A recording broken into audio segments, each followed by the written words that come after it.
ஜெபம்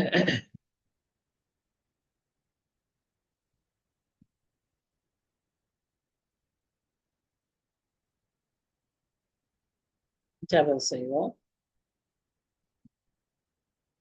எங்களை அதிகமா நேசித்த நல்ல தகப்பனே, இந்த மாலை வேலைக்காக உம்மை துதிக்கிறோம், உம்மை ஸ்தோத்திரிக்கிறோம். இந்த நல்ல வேளையிலும் கூட ஆண்டவரே, நாங்க ஒரு சிலராய் உம்முடைய பாதத்துல வந்திருக்கிறோம். வர இருக்கிற மக்களை சீக்கிரம் அழைத்து வாரும், தடைகளை மாற்றி போடும். இந்த நேரத்தை நீர் எங்களுக்கு ஆசீர்வாதமாக்கி தாரும் சுவாமி. நாங்க கிறிஸ்டியன் லைஃப் ஸ்டைல் எப்படி இருக்கணும் என்பதை இந்த அதிகாரத்துல இன்றைக்கு நாங்க கற்றுக்கொள்ள இருக்கிறோம். ஆவியானவர் எங்களோடு கூட இருந்து எங்களை காத்துக்கொள்ளும்படியாகவும் எங்களுக்கு கற்றுத்தரும்படியாகவும் உண்மையை நோக்கி நாங்கள் ஜெபிக்கிறோம். எங்களை நாங்கள் தாழ்த்தி ஒப்புக் கொடுக்கிறோம். சுவாமி நீர் பொறுப்பேற்றுக் கொள்ளும் வழி நடத்தும். இந்த நேரத்தை ஆசீர்வதித்து தாரும். நேசிக்கிற இயேசு கிறிஸ்து மூலமாய் வேண்டிக் கொள்கிறோம் பிதாவே. ஆமென், ஆமென். So welcome to the study. இன்றைக்கு நாம இந்த யாக்கோபின் புத்தகத்துல 5ஆம் அதிகாரத்தை பார்க்க இருக்கோம். இந்த 5ஆம் அதிகாரம் எதை குறித்து சொல்லுகிறது என்றால், ஒரு கிறிஸ்தவனுடைய வாழ்க்கை முறை அல்லது கிறிஸ்டியன் லைஃப் ஸ்டைல் என்று சொல்லலாம்.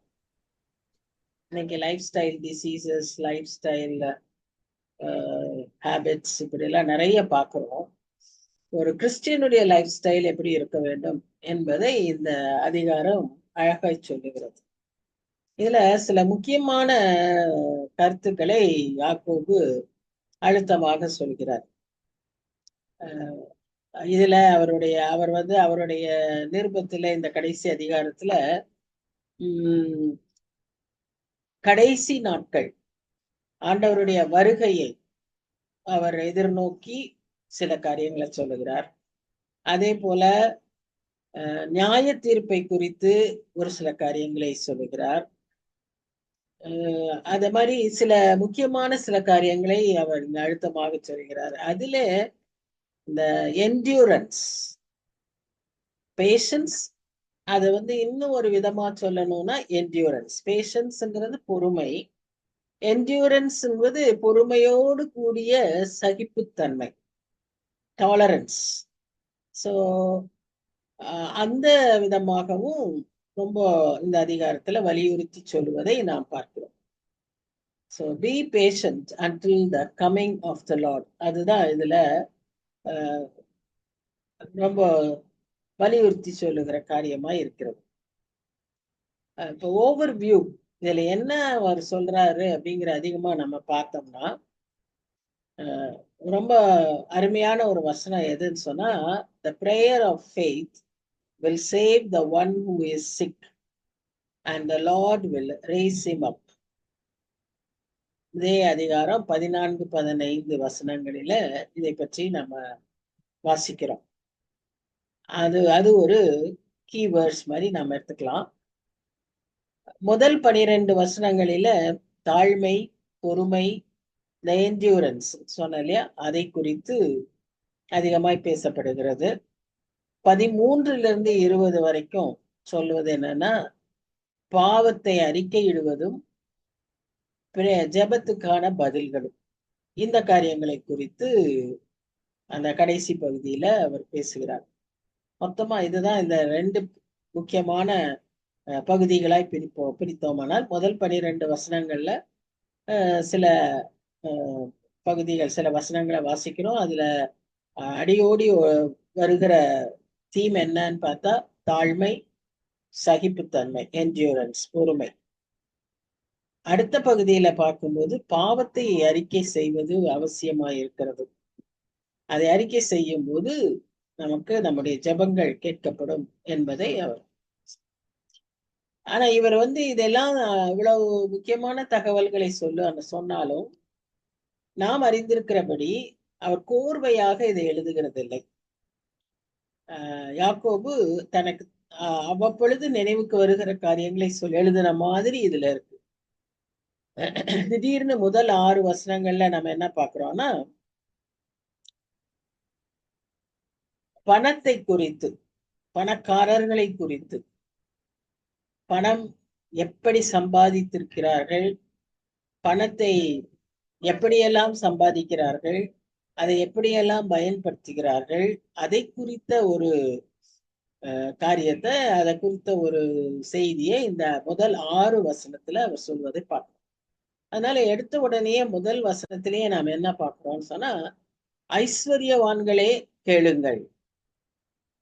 ஆரம்பமே ஐஸ்வர்யவான்களை குறித்து. அப்போ அன்றைக்கு யூத சமுதாயத்துல அவங்க யாக்கோபு இருந்த காலகட்டத்துல அநேகர் செல்வந்தர்களாய் இருந்திருக்கிறார்கள். அவர்களை குறித்து அவர்களுக்கு அவர் சொல்லும் போது அவருடைய சக யூத செல்வந்தர்களை தான் அவர் அட்ரஸ் பண்றாரு. அப்ப அவர் சொல்றாரு, ஐஸ்வர்யவான்களை கேளுங்கள், உங்கள் மேல் வரும் நிர்பந்தங்களின் நிமித்தம் அலறி அழுங்கள். நீங்க ஐஸ்வர்யவான்களா இருக்கிறதுனால உங்களுக்கு சில நிர்பந்தங்கள் ஏற்படும், அதற்காக நீங்க அலறி அழுங்கள். உங்கள் ஐஸ்வர்யம் அழிந்து உங்கள் வஸ்திரங்கள் பொட்டரித்து போயின. அதாவது the futility of the wealth in this world, அதை அவர் அங்க சொல்லுகிறார். ஏன்னு சொன்னா, பொண்ணு வெள்ளி எல்லாம் துரு பிடித்து அவைகளுள்ள துரு உங்களுக்கு விரோதமாக சாட்சியா இருந்து அக்னியை போல உங்கள் மாம்சத்தை தின்னும் கடைசி நாட்களிலே பொக்கிஷத்தை சேர்த்தீர்கள். அப்போ அவர் இதெல்லாம் ஏன் அப்படி சொல்றாருன்னா, இந்த நாட்கள்ல போய் நீங்க இதெல்லாம் சேர்த்துக்கிட்டு இருக்கீங்க. இந்த நாட்கள்ல நீங்க செய்ய வேண்டியது என்னன்னா வேற காரியம், அதை விட்டுட்டு நீங்க இதை செய்கிறீர்கள். அப்போ இதுல இருந்து இயேசு சுவாமி இந்த உலகத்துல இருக்கும்போது நம்ம பாக்குறோம், நிறைய பணக்காரர்களை அவர் சம்பாதித்தார். நிறைய பணக்காரர்களை அவர் பின்பற்றினார்கள். அவரை புதைப்பதற்கு கல்லறையை கொடுத்த அரிமத்தேயு யோசேப்பானாலும் சரி, லாசருவானாலும் சரி, சகையுவானாலும் சரி, எல்லாருமே செல்வந்தர்கள், அதிகம் செல்வம் படைத்தவர்கள். அவர்கள் எல்லாரையும் அவர் வெறுக்கல, அவர்கள் எல்லாரையும் அவர் சேர்த்து கொண்டார். அவரை பின்பற்றினார்கள். ஆனா அதே சமயத்துல அவரிடம் வந்த சில செல்வந்தர்களை அவர் குறிப்பாக கண்டித்து அவர்களை உணர்த்தினார். அவர்கள் உணர்ந்ததாக நம்ம பார்க்கல. ஒருவர் தன்னுடைய செல்வத்தை எல்லாம் தன்னுடைய வயல் விளைச்சலை எல்லாம் களஞ்சியத்துல சேர்த்து வைத்து அதற்காக புதிய களஞ்சியத்தை கட்டி தன் ஆத்மாவை சந்தோஷமாய் வைக்கிறது. இப்ப ஆத்மாவை குறித்து அறிவில்லாத ஒரு மனிதனை நாம் பார்த்தோம். அடுத்து ஒரு செல்வந்தன் எப்படிப்பட்டவராய் இருந்தாருன்னு சொல்லி பார்க்கிறோம் சுவிசேஷத்துல. தன் வீட்டு வாசல் படியிலேயே இருந்த ஒரு ஏழையை குறித்த கரிசனை இல்லாத ஒரு ஐஸ்வர்யவானை பார்த்தோம். இன்னொரு செல்வந்தன் எப்படிப்பட்டவராய் இருந்தார்? கட்டளைகளையும் கற்பனைகளையும் கை கொண்டவராய், நித்திய ஜீவனை குறித்த பாரமுடையவராய், அது அறிவுள்ளவராய், அது தேடினவராய் அவரை பார்த்தாலும் அந்த செல்வந்தர் தன் செல்வத்தை விட்டு பிரிய மனமில்லாமல் அவர் சென்றதாக நாம் பார்ப்போம். இந்த விதமாக இந்த செல்வம் அநேகரை பின்னெழுக்கும் என்கிற ஒரு காரியத்தை தான் யாக்கோபு இந்த இடத்துல அதிகமா சொல்றாரு. அதனாலதான் அவர் சொல்றாரு, யாக்கோபுடைய இந்த அதிகாரத்துல நம்ம பார்க்கும்போது அவருடைய போக்கஸ் எல்லாம் ஒரு மாதிரி என் டைம்ஸ குறித்த ஒரு போக்கஸா இருக்கு. இன்றைக்கு நம்ம அதிகமா என் டைம்ஸை பற்றி பேசி கொண்டிருக்கிறோம். ஏன்னு சொன்னா நிறைய அடையாளங்களை பார்க்கிறோம். ஆனா யாக்கோபு அன்றைக்கே அவர் அந்த உணர்வை பெற்றவராய், இயேசு கிறிஸ்து மரித்து உயிர்த்தெழுந்த உடனேயே அன்றையிலிருந்தே அந்த சீஷர்களுக்கெல்லாம் இது கடைசி காலம், தீர்க்க தரிசனங்கள் நிறைவேறுகிற காலம் என்பதை அவர்கள் அதிகமாய் உணர்ந்ததினால எல்லாருமே கடைசி காலத்தை பற்றி அதிகமாய் எச்சரித்து கொண்டே இருந்தார்கள். யாக்கோபுவும் அவருடைய போக்கஸ் கூட டுவர்ட்ஸ் தி எண்ட் டைம்ஸ். அவங்க எல்லாம் அப்படி இருந்தாங்க, நாம இப்ப எப்படி இருக்கோம் கொஞ்சம் யோசிக்கணும். Are we going with the times are are we sensitive of the times? Going along with the time அது ஒன்று, இன்னைக்கு இருக்கிற காலகட்டத்தை உணர்ந்தவர்களாய் வாழ்வது இன்னொன்று. அந்த விதமாக இதை குறித்து கூட நாம யோசிக்க வேண்டும். இப்போ யாக்கோபு முக்கியமா என்ன சொல்றாரு அப்படின்னா, பணக்காரர்களை அவர் வெறுக்கவில்லை, பணக்காரர்களை அவர் கடிந்து கொள்ளவும் இல்லை. ஆனா எவ்விதமாய் பணத்தை பெற்றுக்கொண்டார்கள் என்பது அன்றைக்கும் அது ஒரு பிரச்சனையா இருந்தது, இன்றைக்கும் அது அப்படிதான் இருக்கு. ஏன்னு சொன்னா இந்த பணம் தேவராஜ்யத்துக்கு ஒரு பெரிய தடைக்கல். அதனாலதான் இந்த பணத்தை குறித்து பல எச்சரிப்புகளை நாம் பார்க்கிறோம். பண ஆசை எல்லா தீமைக்கும் வேறா இருக்குன்னு சொல்லி பவுலும் தீமோத்தேயுக்கு சொல்லி இருக்கிறதை நாம் பார்க்கிறோம். அது அதாவது தேவனுக்கு அடுத்த சிந்தனைகளையே அது வரவிடாது. பணம் உலகத்துக்கு அடுத்த சிந்தனையாகவே தான் இருக்கும். அதனாலதான் இயேசு கிறிஸ்து சொன்னாரு, நீங்க 2 எஜமான்களுக்கு ஊழியம் செய்ய முடியாது. நீ என்ன தெரிந்துகிட்டா உலகத்தை நீ என்ன செஞ்சிடணும், விட்டுறணும்னு சொல்லி. இந்த பண ஆசை, பணத்தை குறித்த காரியங்கள் உன்னிடத்துல அதிகமாய் இருக்கக்கூடாது என்பதை அவர் தெளிவா சொன்னார். இப்போ அன்றைக்கு இருந்த சூழ்நிலையே அவர் அப்படி சொன்னார்னா, பணத்தை எப்படி சம்பாதித்தார்கள் என்பது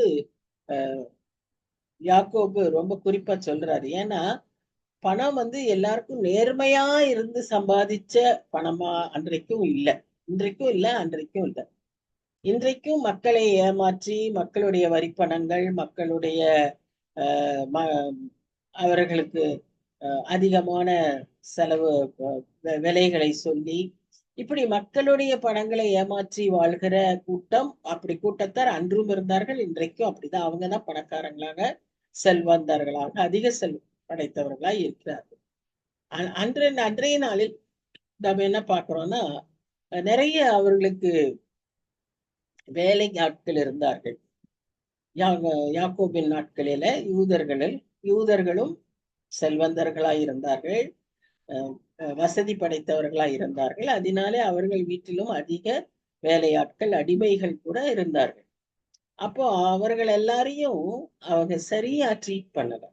அவங்களுக்கு கொடுக்க வேண்டிய சம்பளத்தை கொடுக்காம அந்த பணத்தை வைத்து இவர்கள் பணக்காரராக, மற்றவர்களை ஏமாற்றி பணக்காரர் ஆகிறது. இன்றைக்கு வியாபாரம், எத்தனையோ காரியங்கள் மூலமாக இந்த நிலைமை நிறைய பேருக்கு இருக்கு. நிறைய பேர் செல்வமா இருக்காங்க, நல்ல சம்பரமா வாழ்றாங்க. ஆனா அவங்க பெற்றுக்கொண்ட அந்த ஐஸ்வர்ய நிலைமை எவ்விதமாய் வந்தது? கடவுளின் ஆசீர்வாதத்தின் மூலமாக நேர்மையான வழியில வந்ததா, அல்லது இவ்விதமாக மக்களை ஏமாற்றி பெற்றுக்கொண்டார்களா என்பது ரொம்ப யோசிக்க வேண்டியதா இருக்கு. யாக்கோபு அதை முக்கியமா சொல்லி இருக்கிறார். ஒருவரை ஏமாற்றி பணம் பெற்றுக்கொள்வது மாத்திரமல்ல, அதை தவறான வழிகளில் செலவு பண்ணுவதும் இன்னொரு தவறு. சோ 2 முக்கியமான தவறுகளை இங்கு குறிப்பிட்டு சொல்கிறார். ஒன்று, நீ பெற்றுக்கொண்ட செல்வம் எவ்விதமாய் வந்தது. இரண்டாவது, அந்த செல்வத்தை நீ எவ்விதமாய் செலவழிக்கிறாய், எதற்காய் செலவழிக்கிறாய். சோ அவர் எல்லாரும் பணக்காரங்களையும் அவர் திட்டல, ஆனா பணக்காரங்களை விக்கெடுன்னு சொல்றார். ஏன்னு சொன்னா அவங்க செல்வத்தை அவர்கள் தவறான முறையில, தவறான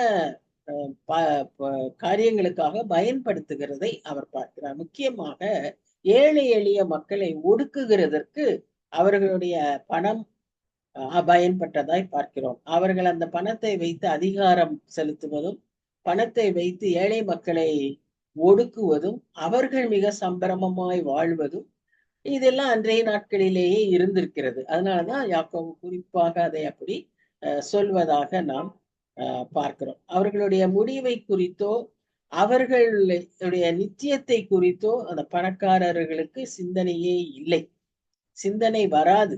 அதனாலதான் பவுல் சொல்றாரு எல்லா தீமைக்கும் வேறா இருக்குன்னு சொல்லி. அதே மாதிரி சுவிசேஷத்திலையும் வாசிக்கிறோம், தேவராஜ்யத்துக்கு அது இடறுதலா இருக்கிறது.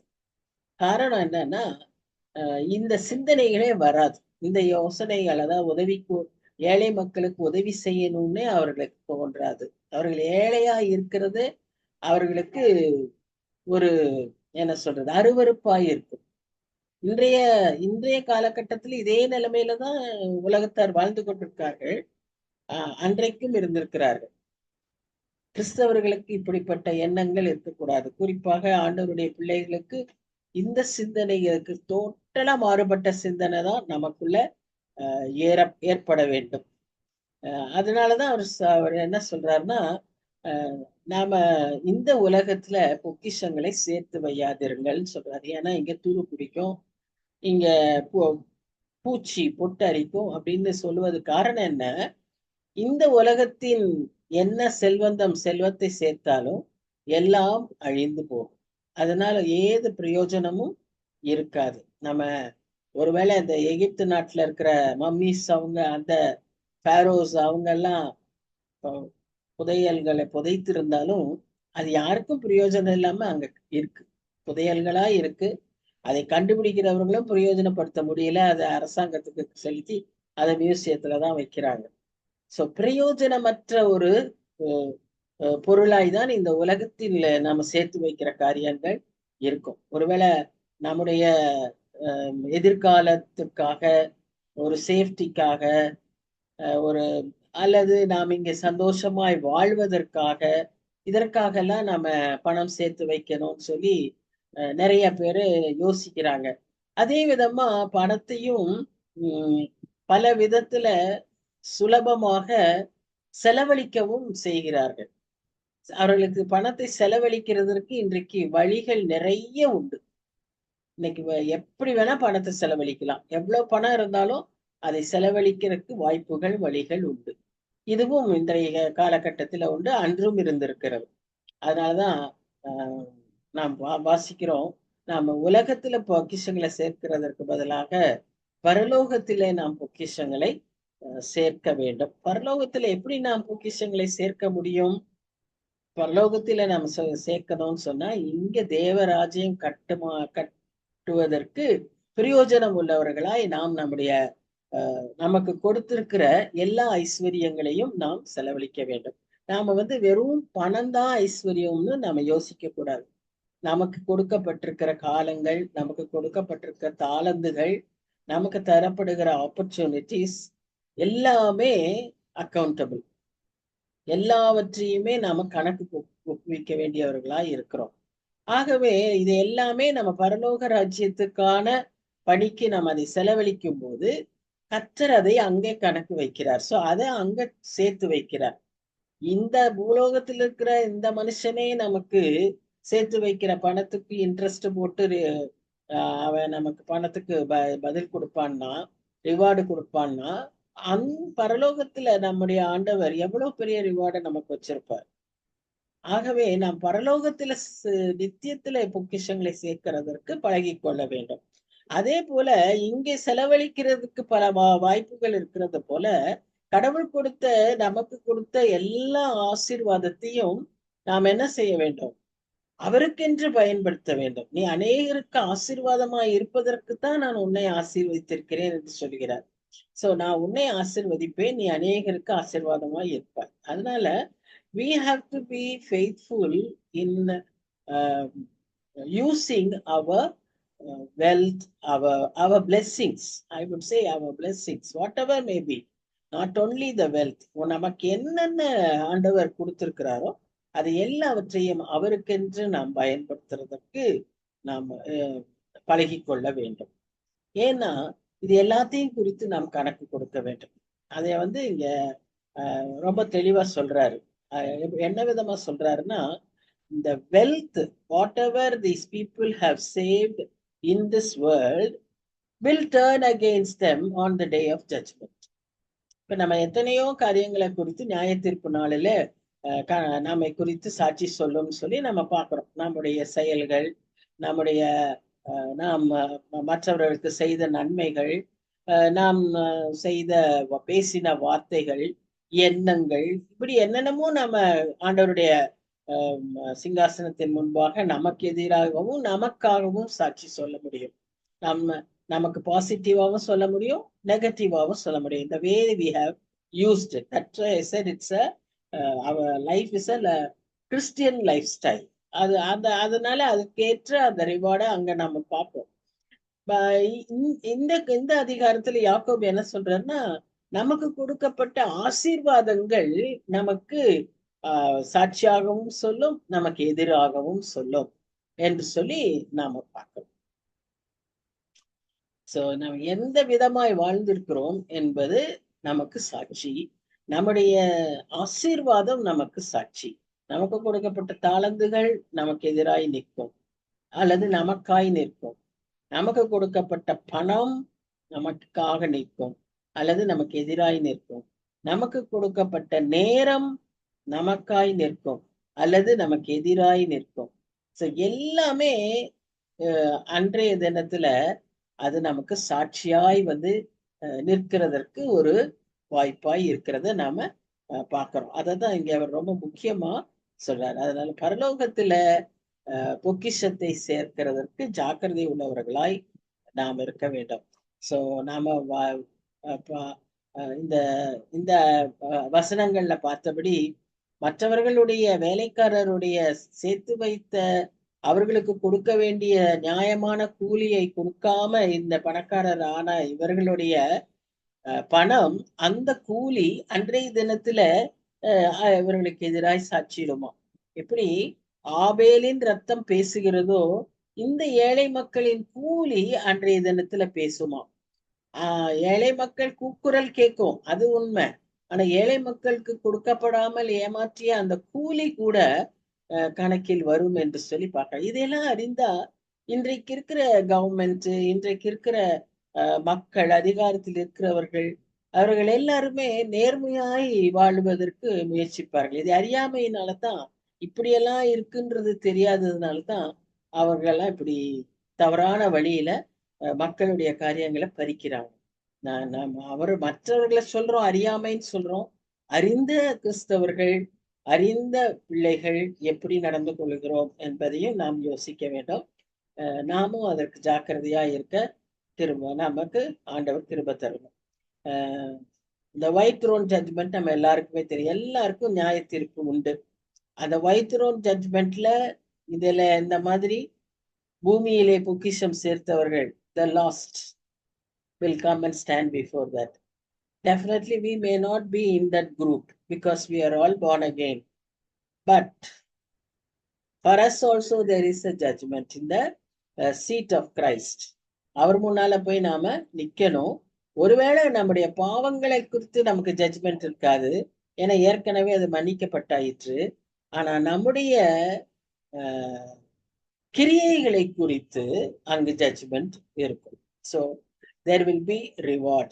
அப்போ we have to be careful. நம்ம எப்படி ஒண்ணுமே செய்யாம இருக்கிறோமா, நமக்கு கொடுக்கப்பட்ட தாளந்துகள், நமக்கு கொடுக்கப்பட்ட ஆசீர்வாதங்களை நம்ம சரியா பயன்படுத்துறோமா. this is a time of season of sharing. இந்த டைம்ல அது அதிகமா யோசிப்போம். don't only think of money. இந்த காலகட்டத்துல கிறிஸ்துவின் வருகை, கிறிஸ்து வந்த நோக்கம், இவைகளையெல்லாம் இன்னும் அறியாத எத்தனையோ ஜனங்கள் உண்டு.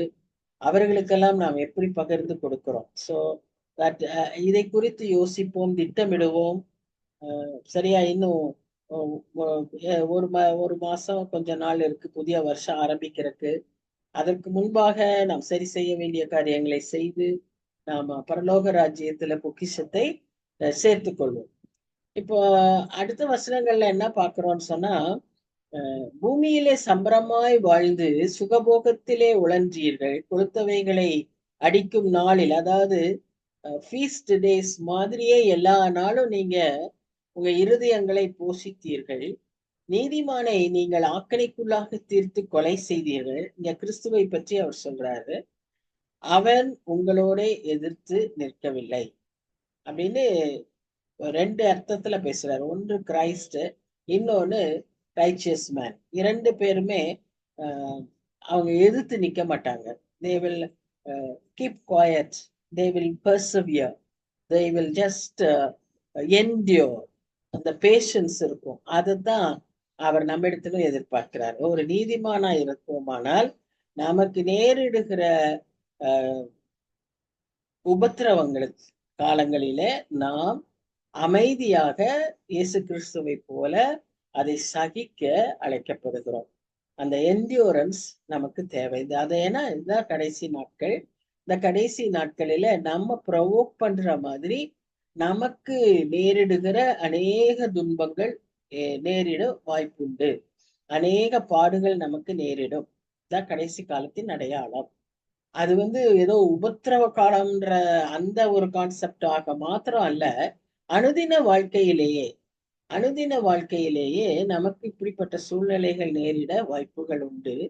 அந்த நாட்கள்ல, அந்த நேரங்களில இப்படியாக நாம சகிக்க அழைக்கப்பட்டோம். சோ இங்க இப்ப மறுபடியும் அந்த பழைய இதை பற்றியே சொல்றாரு. Differing payment is a sort of defrauding, as it bereaves a creditor of the benefit of improvement, and so they are taxed here with injustice. நமக்கு விளங்குது இல்லையா? நம்ம இத்தனை நேரம் பேசிட்டு இருந்தது அதுதான்.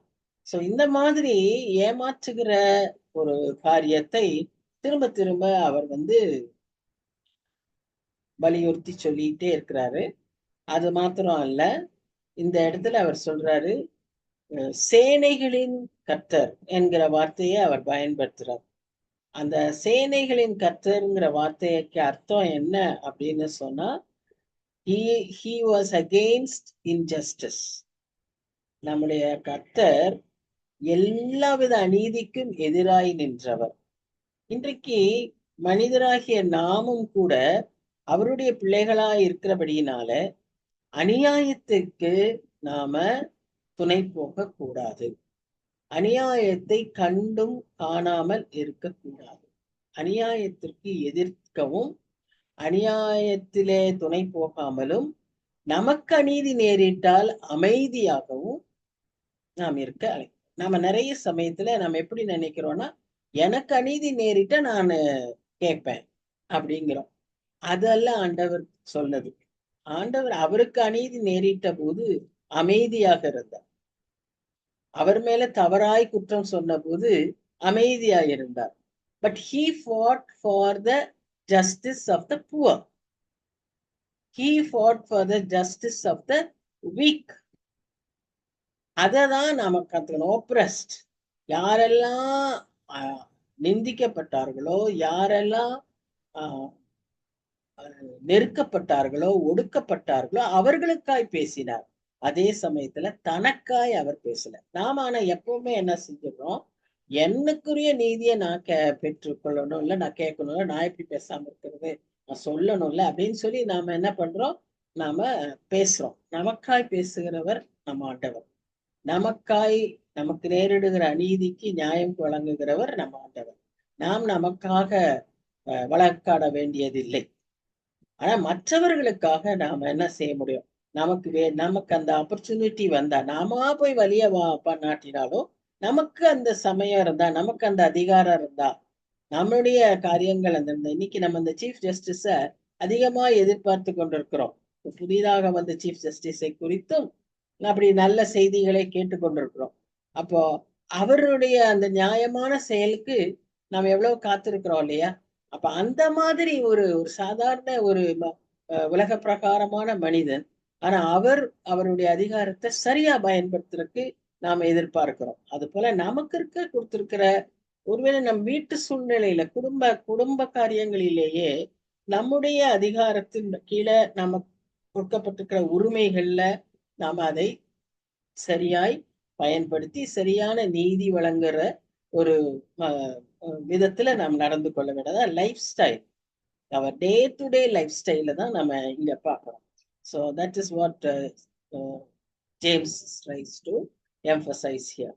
அடுத்த காரியங்கள் என்னன்னு பாத்தீங்கன்னா, இப்படி இருக்க சகோதரரே, மறுபடியும் அவர் அந்த கம்மிங் ஆஃப் கிரைஸ்ட எண்ட் டைம்ஸ அவர் வலியுறுத்துறாரு. கர்த்தர் வருமளவும் நீடிய பொறுமையாய் இருங்கள். இது எல்லாம் எதுக்கு நம்ம நீடிய பொறுமையா இருக்கணும்? நம்முடைய நியாயம் கிடைக்கப்படும் வரை, நமக்கு நீதி நடக்கும்படி, நம்முடைய உபத்திரவங்கள் முடிவுக்கு வர்றதுக்கு, நமக்கு நேரிடுகிற கஷ்டங்கள் ஒரு நிறைவாகிறதற்கு நாம் கர்த்தர் வருமளவும் பொறுமையாய் இருக்க வேண்டும். மற்றவர்களுக்காய் நாம பேசணும், ஆனா நமக்கு நாம் பொறுமையாய் இருக்கணும். இதோ பயிரிடுகிறவன் பூமியின் நற்பலனை அடைய வேண்டும் என்று முன்மாறியும் பின்மாறியும் வருமளவும் நீடிய பொறுமையோடு காத்திருக்கிறான். நீங்களும் நீடிய பொறுமையோடு இருந்து உங்கள் இருதயங்களை ஸ்திரப்படுத்துங்கள், கர்த்தரின் வருகை சமீபமாய் இருக்குது. ஏன்னா ஏன் இதை இவ்வளவு தூரம் அப்பவே சொல்லியிருக்கிறாருன்னா, கால சூழ்நிலைகள், நடைபெறுகிற காரியங்கள் இருதயத்தை சோர்வடைய செய்யும். மக்களுக்கு ஒரு நம்பிக்கையற்ற ஒரு சூழ்நிலையை உருவாக்கி தரும். ஆனால் யாக்கோபு நமக்கு சொல்லுகிற உற்சாகமான வார்த்தை, கர்த்தரின் வருகை சமீபமாய் இருக்கிறது. சீக்கிரமாய் இதற்கெல்லாம் ஒரு முடிவு வரும். அதனால நம்பிக்கையோட காத்து, உன் நம்பிக்கை வீண் போகாது. அது நிச்சயமா ஒரு முடிவுக்கு வரும். அதன்படி நாம என்ன செய்யணும்? பொறுமையோட காத்திருக்க அழைக்கப்படுகிறோம். அத எப்படி அவர் நியாய தீர்ப்பை பற்றி சொன்னாரோ, அதே போல அவருடைய கர்த்தருடைய வருகையை பற்றியும் இங்கே அவர் சொல்வதை பார்க்கிறோம். அப்ப என்னன்னா, இந்த அப்போஸ்தலர்கள் எல்லாருக்குமே அப்பதான் ஆண்டவர் உயிர்த்தெழுந்து பரலோகத்துக்கு சென்றிருக்கிறாரு. அப்ப இருந்தே அவங்க என்ன ஆரம்பிச்சு என்னென்ன அவங்களுடைய எண்ணம், end times God is going to come. ஏன்னா அவங்களை அஷூரன்ஸ் கொடுத்தது அந்த 2 ஏஞ்சல்ஸ். அந்த எந்த ஒலிவ மலையிலிருந்து அவர் எழும்பி போகும்போது, எடுத்துக்கொள்ளப்படும் போது அந்த 2 ஏஞ்சல்ஸும் சொல்றாங்க, ஏன் கலங்குறீங்க? he is going to come back. that was the assurance those angels gave. இதுக்கு முன்னாலே ஆண்டவரே சொல்லியிருக்கிறாரு.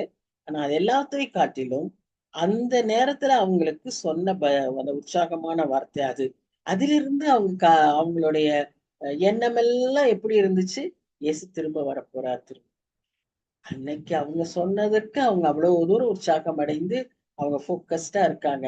நமக்கு எவ்வளவு அதற்கு பின்பு செய்திகளும் காரியங்களும் வசனங்களும் அவர்களே இந்த அப்போஸ்தலர்களே எழுதியிருக்கிற காரியங்களும் நம்மை உணர்த்தி கொண்டே இருக்கிறது அல்லவா? நாம் எவ்வளவு தூரம் அவரை எதிர்பார்க்கணும், நாம் எவ்வளவு தூரம் அவருடைய வருகைக்காக காத்திருக்கணுங்கிறத இந்த நாட்கள்ல நமக்கு அதிகமாய் உணர்த்துகிறார் ஆவியானவர். So even so, Christians must work hard and exercise patient endurance even when the harvest day seems far away. ஒருவேளை நமக்கு தலைமுறையாய் நாம யோசிச்சிருக்கலாம், எங்க பாட்டி முப்பாட்டி காலத்துல இருந்தே இதேதான் சொல்லிட்டு இருந்தாங்க, இயேசு கிறிஸ்து திரும்ப வரப்போறாருன்னு, இன்னும் வரல அப்படின்ற ஒரு கூற்றும் உண்டு. அது உண்மைதான்.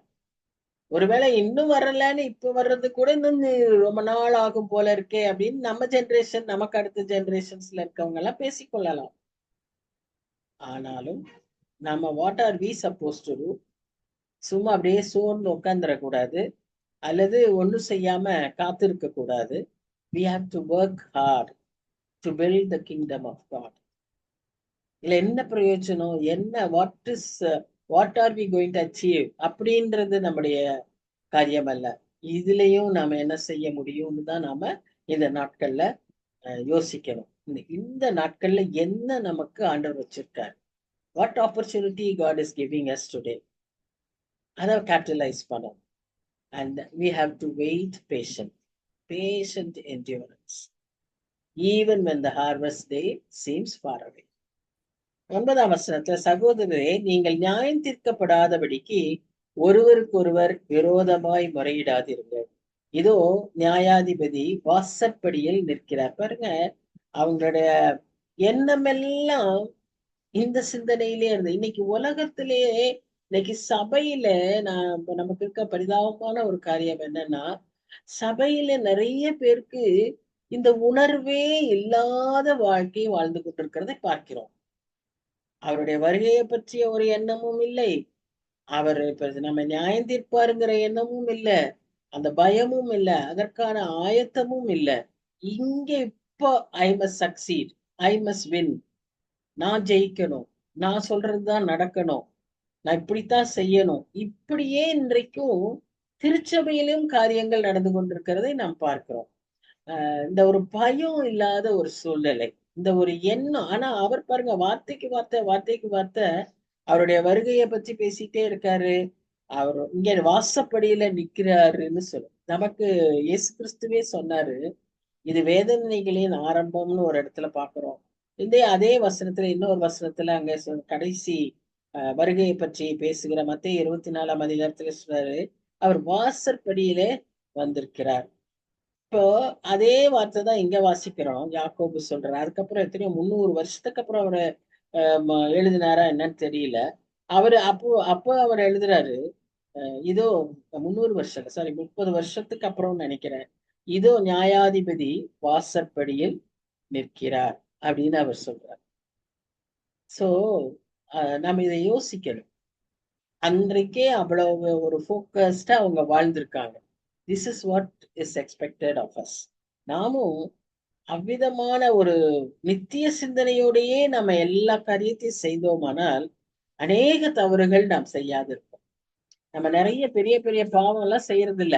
ஆனா இந்த சின்ன சின்ன பிரச்சனைகள், சின்ன சின்ன காரியங்கள் நம்முடைய பரிசுத்தத்தை குலைப்பதும், நம்முடைய என்ன சொல்றது, முழு ஆசீர்வாதத்தை, அந்த பூரணர் ஆகிற அந்த ஒரு நிலைமையை குறைப்பதற்கும் உள்ள சிறு சிறு இந்த காரியங்கள் சரி செய்யப்படணும்னா நம்முடைய சிந்தை ஃபோக்கஸ்டா இருக்கணும். எதை குறித்து ஃபோக்கஸ்டா இருக்கணும்? அவருடைய வருகையை குறித்து ஃபோக்கஸ்டா இருக்கணும். அவர் நம்ம நியாயாதிபதியா திரும்பி வருவாருங்கிறோம். அவர் வரும்போது என்ன நடக்கும் அதையும் நாம ஞாபகத்துல வைத்துக் கொள்ள அழைக்கப்படுகிறோம். நமக்கு வர பிரச்சனைகளும் வேதனைகளும் நம்மை அந்த ஒரு போக்கஸ்ல இருந்து மாற்றி விடக்கூடும்.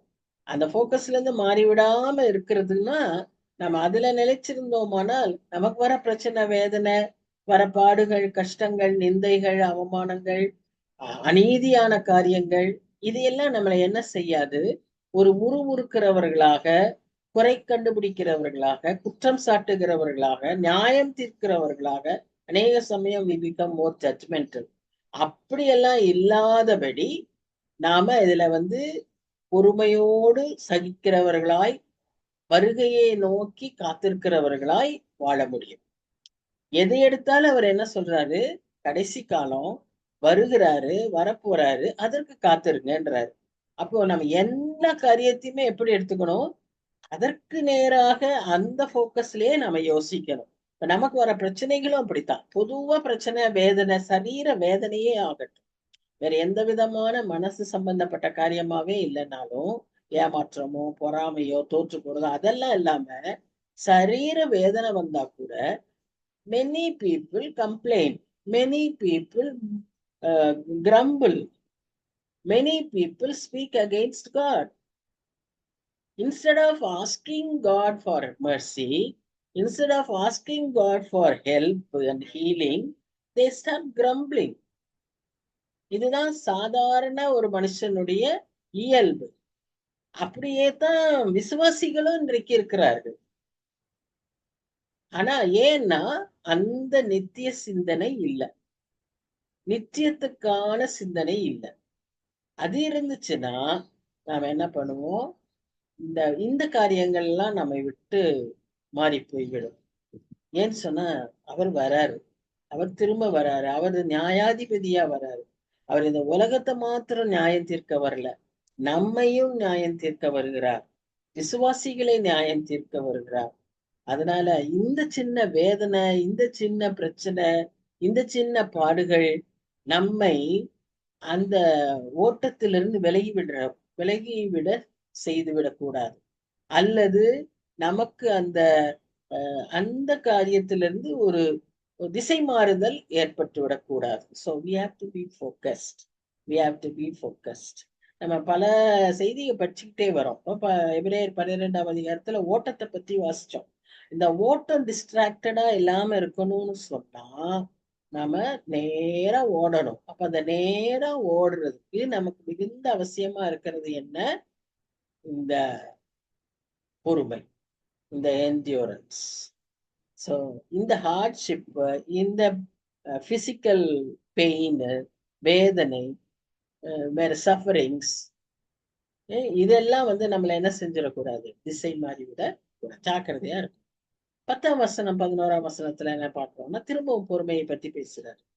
என் சகோதரரே, கர்த்தருடைய நாமத்தினாலே பேசின தீர்க்கதரிசிகளை துன்பப்படுத்துவதற்கும் நீடிய பொறுமைக்கும் திருஷ்டாந்தமாக வைத்துக் கொள்ளுங்க. இப்போ இதையெல்லாம் நாம சகிக்கிறதுக்காகத்தான் வேதத்துல எத்தனையோ எக்ஸாம்பிள்ஸ நமக்கு both positive and negative, their circumstances, என்னெல்லாம் நடந்தது, இது எல்லாவற்றையும் குறித்து அந்த இடத்துல சொல்லப்பட்டிருக்கிறதை நாம் பார்க்கிறோம். அதையெல்லாம் நம்ம யோசிக்கும் போது நாம் என்ன செய்து விட முடியும்? நம்மை சரிப்படுத்தி கொள்ள முடியும்.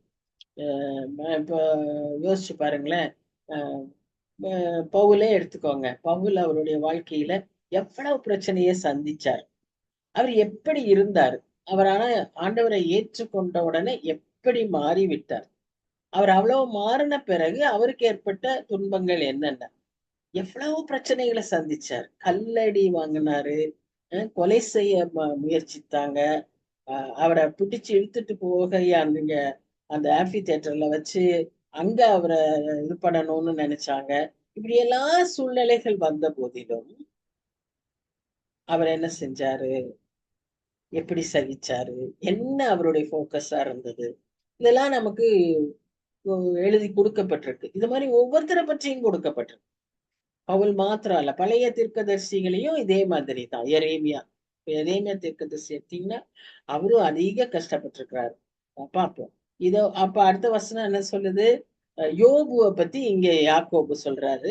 ஆனா பழைய தீர்க்கதரிசிகளுக்கு நாம எரேமியா கூட நாம உதாரணமா எடுத்துக்கொள்ளலாம். எரேமியா 20ஆம் அதிகாரத்துல அவர் எப்படி காவல்ல கட்டப்பட்டிருந்தார், கட்டுங்களை கை கால் கட்டப்பட்டவராய் இருந்தார். He was put in the stocks. அதுக்கப்புறம் சிறையில தள்ளப்பட்டார் 32ஆம் அதிகாரத்துல.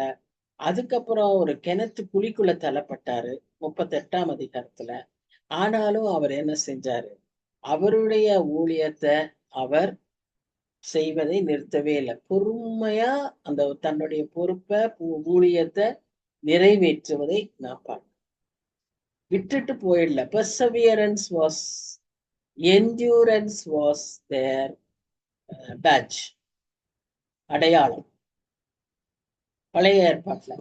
அதே மாதிரி நிறைய தீர்க்கதரிசிகள் இவ்விதமாய் அடிப்பட்டதும் இது விதமாய், இப்ப எலியா எடுத்துக்காங்க.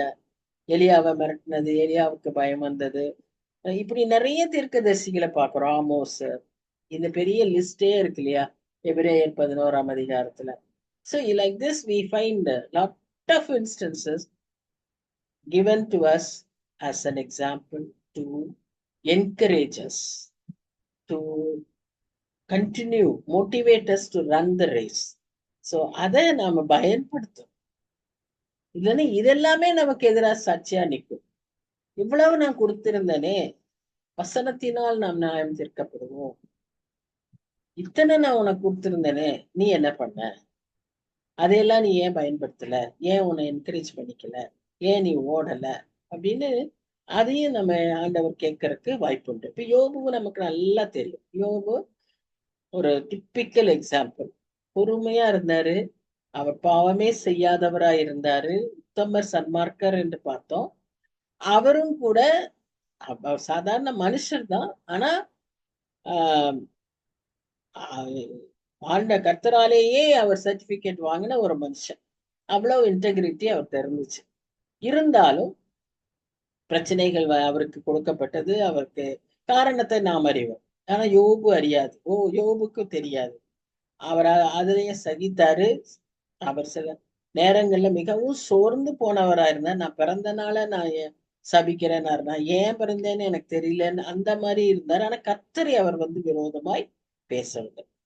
அவர் வார்த்தைகளினாலே கர்த்தரை துன்பப்படுத்தல, பாவம் செய்யல. அப்படி அவர் தன்னை காத்து கொண்டார். அப்படிப்பட்ட யோபுவுக்கு எப்படி கர்த்தர் நீதி செய்தார் என்பதையும் நாம் அறிந்திருக்கிறோம். அவரை கொண்டே அவருடைய ஃப்ரெண்ட்ஸுடைய பாவங்களுக்கெல்லாம் மன்னிப்பு கேட்கும்படி செய்தார். அவரை கொண்டே ஜெபிக்க வைத்தார். இப்படித்தான் அவரை அவர் சரியான பாதையில நடத்தினார். கர்த்தருடைய டீலிங்ஸ் டோட்டலி டிஃப்ரெண்ட். நீங்க யோபுவுக்கு கர்த்தர் சொன்ன மறுமொழியெல்லாம் பார்த்தீங்கன்னா ஆச்சரியமா இருக்கும். Nowhere he directly talks to Job about his fault. அவர் தப்பு செய்யலன்னு சொல்ல, அவர் தப்பு செய்தாரு. ஆனா அதற்கு அவர் எப்படி அவரை உணர வச்சாருன்னா, 2 அதிகாரங்கள்ல 3 அதிகாரங்கள்ல அவருடைய படைப்பின் மகத்துவங்களை சொல்லியே அவரை உணர வைத்தார். இன்றைக்கு நாம் பார்க்கிற அவருடைய படைப்புகள் அந்த மகத்துவங்கள் எல்லாம் நாம் ஆராதிக்கும் போதும் நம்மை உணரச் செய்ய வேண்டும். நம்மை அந்த அளவுக்கு நம்முடைய அபாத்திர தன்மையை நினைவு கூறும்படியாய் அதையெல்லாம் இருக்க வேண்டும். நம்முடைய ஆராதனை வேலைகள், நம்முடைய ஜெப வேலைகள், ஆண்டவரை நாம் துதிக்கிற வேலைகள் அப்படிப்பட்டதாய் இருக்க வேண்டும். யோபுக்கு அப்படித்தான் உணர்த்தினாரு. வேற எதுவுமே டைரக்டா நீ இப்படி சொன்ன இப்படி செய்தனே சொல்லவே இல்லை. அதுலயே அவன் தன்னை உணர்ந்து நான் யாரும் இல்ல, நான் ஒரு தூசி, நான் இப்படி யோசிக்கிறதுக்கெல்லாம் என்ன தகுதின்னு அவன் தன் நிலைமைய உணர்ந்து ஏசாயாவை என்ன செஞ்சாரு? தம் மகத்துவத்தை காண்பித்தார். ஏசாயா உடனே ஐயோ அசுத்தமான உதடுள்ள மனுஷன் நான் சொன்னான். அவ்விதமாய் நம்முடைய ஆராதனைகள் இருக்கணும். நாம் கர்த்தரையுடைய மகத்துவத்தை நினைவு கூற வேண்டும். கர்த்தர் அவ்வளவு வல்லவர், அவ்வளவு பெரியவர். அந்த right approach in the relationship with God, right knowledge about God will definitely lead us to this kind of maturity and transformation. அதைத்தான் இங்க நாம அவர் வலியுறுத்துறத பார்க்கிறோம். You must have patience, endurance-னா it will not just come like that. இந்த ப்ராசஸ்ல நம்ம போகணும். இந்த விதத்துல நம்ம அதை அப்ரோச் பண்ணணும். அப்போ we will understand God's purpose, God's plan, God, we will understand about God. அப்போ நம்முடைய டோட்டல் பெர்ஸ்பெக்டிவ் வில் சேஞ்ச். 12ஆம் வசனத்துல என்ன வாசிக்கிறோம்னா, இது ரொம்ப காமன் இல்ல, எதின் மேலுமே நம்ம என்ன செய்யக்கூடாதான், சத்தியம் பண்ணாது இருக்கும்படி சொல்றாரு. அடுத்ததான் என்ன சொல்றாரு? நீங்கள் ஆக்கணைக்குள்ளாக தீர்க்கப்படாதபடிக்கு உள்ளதை உள்ளதென்றும் இல்லதை இல்லதென்றும் சொல்ல கடவர்கள். அதாவது பொய்ங்கிறது ஒண்ணு, பொய்யிலேயே இன்னொரு ரொம்ப diplomatic way of telling lie is a form of flattery, exaggeration. இதெல்லாம் கூட பொய்யினுடைய ஒரு வகை. முகஸ்துதி, இதெல்லாமே பொய்யினுடைய சில. அதனாலதான் உள்ளதை உள்ளதென்றும் இல்லதை இல்லதென்றும். ஆனா நிறைய சமயத்துல நமக்கு நல்லா தெரியும், அப்படி நாம பேசினோமானால் நம்மை நிறைய பேர் என்ன செய்ய மாட்டாங்க, அக்செப்ட் பண்ணிக்க மாட்டாங்க. பட் அந்த அக்செப்டன்ஸ்க்காக நம்ம என்ன செய்யக்கூடாது, அது நமக்கு என்ன செய்யும், கண்ணியை வருவி. மனுஷரை பிரியப்படுத்தோம்னா கண்ணியை வருவி. அதனால நம்ம கர்த்தருக்காக நம்ம உள்ளதை உள்ளதென்றும் இல்லதை இல்லதென்றும் சொல்ல. அடுத்தது சத்தியம் பண்ணக்கூடாது அப்படிங்கிறத அவர் சொல்றார். அது சிலருக்கு ரொம்ப ஒரு விளையாட்டுத்தனமான ஒரு பிராக்டிஸா கூட இருக்கலாம். காட் ப்ராமிஸ் அப்படின்னு சொல்லுவாங்க. எஸ்பெஷலி கான்வென்ட்ல படிக்கிற பிள்ளைங்க, படிச்சு வந்தவங்களுக்கு அது ரொம்ப காமனா இருக்கும். எதை சொல்றதுனாலும் அதை உண்மைன்னு சொல்றதுக்காக வேண்டி அப்படி கூட சொல்லுவாங்க. நான் சொல்றேன் அப்படின்னுவாங்க. ஸோ பட் அது இட் இஸ் நாட் ரைட்ன்னு நம்ம இங்க பார்க்கணும். எதை குறித்தும் நம்ம என்ன செய்யக்கூடாது, சத்தியம் பண்ண கூடாது. நம்மை குறித்த எல்லா காரியங்களுமே எங்க வரும், அவருடைய நியாயாஸ்தனத்துக்கு முன்பாக வந்துவிடும். ஆகவே நாம் ஜாக்கிரதையாய் வார்த்தைகளிலும் இருக்க அழைக்கப்படுகிறோம். ஒருவன் துன்பப்பட்டால், இப்போ அடுத்த ஆஸ்பெக்ட், இது ஃபர்ஸ்ட் 12 இந்த பேஷன்ஸ், என்டியூரன்ஸ், அவருடைய வருகை, அதற்கான ஆயத்தம், எப்படி நம்மை பரிசுத்தப்படுத்தி கொள்ளணும், எப்படி நாம அவருடைய வருகையை சிந்தையாவே இருக்கணும் அப்படிங்கிறத பற்றி எல்லாம் அங்க. இந்த செகண்ட் பார்ட் எப்படி இருக்குன்னா, as we saw, it is about confessing sins and praying, answering the answers to the prayer, how to pray and how to get the answers to prayer. இப்ப 13 வசனம் என்ன சொல்லுது? ஒருவன் துன்பப்பட்டால் ஜெபம் பண்ணக்க. ஒருவன் துன்பப்பட்டால் என்ன செய்யணுமா, ஜெபம் பண்ணணுமா. ஒருவன் மகிழ்ச்சியா இருந்தா என்ன பண்ணணுமா, சங்கீதம் பாடக்கடவன். இப்ப இருக்கிற இன்னும் கூட நம்ம என்ன சொல்லலாம்னா, when you grow in maturity, ஒருவன் துன்பப்படும் போதும் பாட்டு பாடலாம். அநேக பாடல்கள், அநேகர் எழுதியிருக்கிற பாடல்கள் எல்லாம் அவங்க துன்பப்படும் நேரங்களில தான் பாடியிருக்காங்க. டெஃபினட்டா பாடவும் முடியும். ஆனா பாடுவதும் செபிப்பதும் அது எப்படி இருக்கணும், towards God. Turn towards God. உனக்கு துன்பம் வந்தா அங்க கடவுள்கிட்ட போகாம வேற பக்கம் போகாத, இல்ல தனியா உட்காந்து புலம்பாத. நிறைய பேர் வெளியே சொல்றது இல்ல, தாங்களே போட்டு என்ன ஆயிடுறாங்க, they become depressed. கிறிஸ்டியன் லைஃப்ல டிப்ரெஷனுக்கெல்லாம் இடமே கிடையாது. ஏன்னு சொன்னா you have open door and access. God has paved the way, free access to go and pour it in the presence of God. இதற்காகவே அவர் சிலுவையில அதை செய்து முடித்தார். ஆகவே நமக்கு தனியா மனசுக்குள்ள போட்டு புலம்புறதுக்கு நான் வேண்டிய அவசியமும் கிடையாது.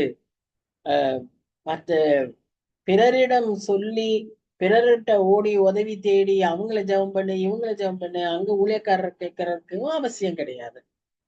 You have a living God who will solve all your problems.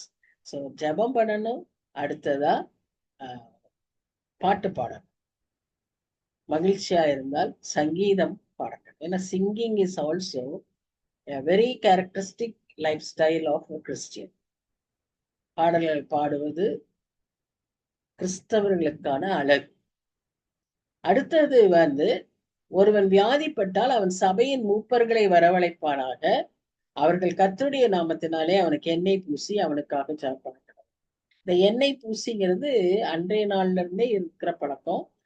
ஏன்னு சொன்னா இதுல ரெண்டு ஆஸ்பெக்ட் இருக்கு. ஒன்னு ஜூயிஷ் கல்ச்சர், ரெண்டாவது அந்த எண்ணெய் ஒலிவ எண்ணெய். அன்னைக்கு அதை as a medicine they have been using both olive oil and wine. இப்போ தீமோத்தேயுக்கு சொல்வாரு, உனக்கு வயிற்றுல பிரச்சனையா இருந்தா நீ கொஞ்சம் திராட்சை ரசம் குடின்வாரு. ஏன்னு சொன்னா அது வயிற்றுக்கு அது இட் இஸ் மெடிசன். அதே போல எண்ணெய் பூசி காயங்கள் ஆற்றிய நம்ம பாடுறோம் இல்லையா, அந்த காயங்கள் ஆறுறதுக்கு எண்ணெய் பூசப்பட வேண்டும். இங்க இவர் என்ன சொல்றாருன்னா, கர்த்தருடைய நாமத்தினாலே அவனுக்கு எண்ணெய் பூசி. So anoint him in the name of Jesus with oil and pray for him. அவ்வளவுதான். இதுக்காக அனாயின்மெண்ட் ஆயில்னு சொல்லி சேல்ஸ் நடத்த சொல்லல. இன்னைக்கு நிறைய அப்படி வியாபாரங்கள் நடந்துட்டு இருக்கு.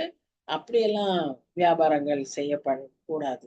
மோர் this is prevalent in our Catholic churches, but that is not the point what James wants to stress here. நமக்கு அதை ரெண்டு பார்க்கிறோம். ஒன்று நாம அதை செய்யணும், இன்னொன்று மற்றவர்களுக்கு அதை செய்யும்.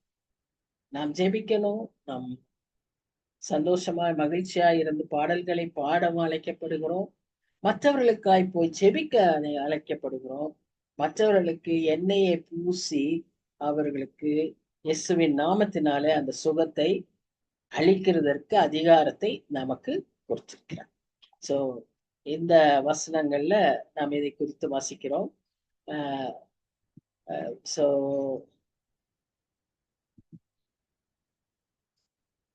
the efficacy of the oil is as a medical agent. அதை தான் நாம் இங்க பார்த்தோம். ஒருவருக்கொருவர் பாவங்களை அறிக்கை செய்வது, அது mutual confession and prayer bring healing.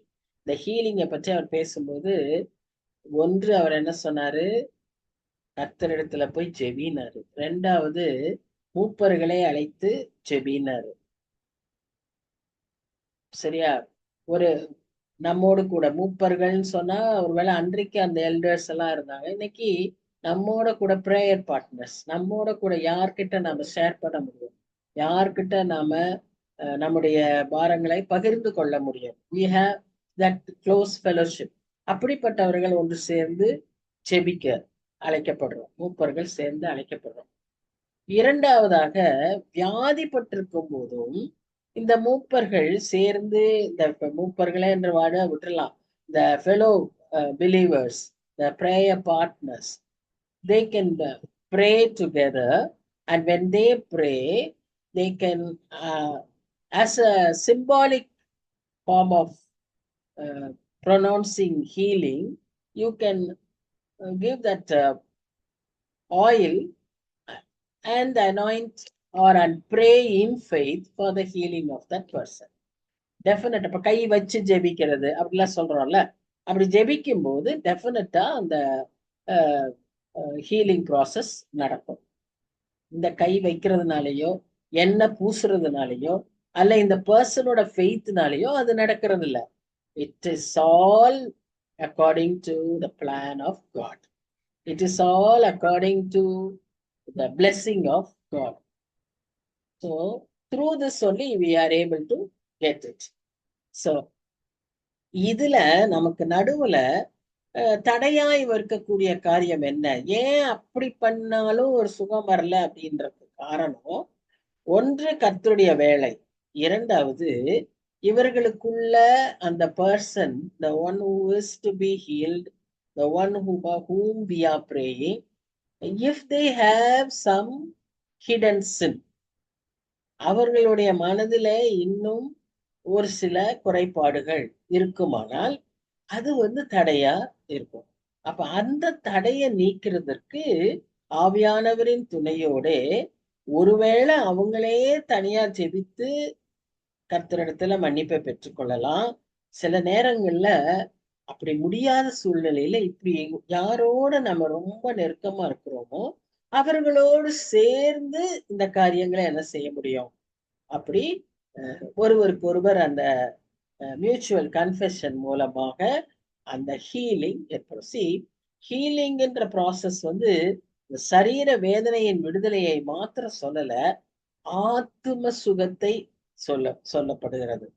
ஆத்துமத்துல சுகம் இருக்கணும், ஆத்துமத்தை குணப்படுத்தணும். அது என்னன்னா இந்த விதமான பிரச்சனைகள், இந்த விதமான காரியங்கள் ஒருவேளை பாவங்களா இருக்காது, பாடுகள், நிந்தைகள், வேதனைகள், மனக்கசப்புகள், ஏமாற்றங்கள், தோல்விகள், இதெல்லாம் ஆத்துமத்தை கரைப்படுத்த முடியும். அப்போ அந்த ஆத்துமத்துக்கு சுகம் கொடுக்கணும் போது வசனத்தினால முடியும், இயேசு கிறிஸ்துவின் ரத்தத்தினால முடியும், விசுவாச ஜெபமால முடியும். இப்போ அந்த விசுவாசத்தின் ஜெபத்தை செய்வதற்கு நம் விசுவாசம் குறைவுள்ளதா இருக்கும்போது this corporate prayer, the fellowship prayer partners, when we pray together, there will be very many times when we cannot pray for our own selves. மற்றவர்களுக்காக ஜெபிக்கிறது கொஞ்சம் சுலபமா இருக்கும், ஆனா நமக்காகவே நாம் ஜெபிப்பது கொஞ்சம் கடினமா இருக்கும். அந்த மாதிரி சூழ்நிலையில நாம் என்ன செய்ய முடியும், மற்றவர்களோடு சேர்ந்து ஜெபிக்க முடியும். So that is what James wants to tell us through this. That's why I told you this chapter is all about a Christian lifestyle. நீ இந்த பிரேயரை பற்றி இன்னும் கொஞ்சம் டீட்டெயிலா நம்ம அடுத்த இதெல்லாம் வாசிப்போம். ஏன்னா நமக்கு நல்லா தெரியும், நம்ம எல்லாருமே பிரேயர் வாரியர்ஸ், நமக்கு எல்லாருக்குமே பிரேயரை பற்றி நல்லா தெரியும்.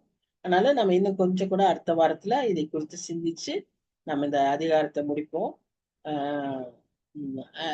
ஐ தாட் இப்படி ஒவ்வொரு அப்போஸ்டலா நம்ம படிச்சுட்டு வர்றதுனால ஜானை முடிச்சிருக்கோம், பாலுடைய சில எபிசோட்ஸை பார்த்துருக்குறோம், ஜூடு முடிச்சிருக்கோம், ஜேம்ஸையும் முடிக்க போறோம். So as we finish this James letter, I thought we would move on to Peter. So next we are going to meditate on the epistle of Peter. அதற்கப்புறம் I'll give the choice to you. So next அந்த 2 எபிசோட்ஸையும் முடிச்சிருவோம், First Peter, Second Peter. Then we will move on to any book according to your choice. So now we shall go for prayer. அன்பினானவரே, நன்றி செலுத்துகிறோம் சுவாமி. இந்த நாளிலும் கூட ஆண்டவரே, ஒரு கிறிஸ்தவ வாழ்க்கை முறையை குறித்து அநேக காரியங்களை, விசுவாசத்தை குறித்து, ஜெபத்தை குறித்து, பொறுமையை குறித்து, நியாய தீர்ப்பை குறித்து, உண்மை பற்றி, உம்முடைய வருகையை பற்றி இதெல்லாம் சிந்திக்கும்படியாய் எங்களுக்கு சில வசனங்களை இந்த நாளில கற்றுத்தந்தி சுவாமி.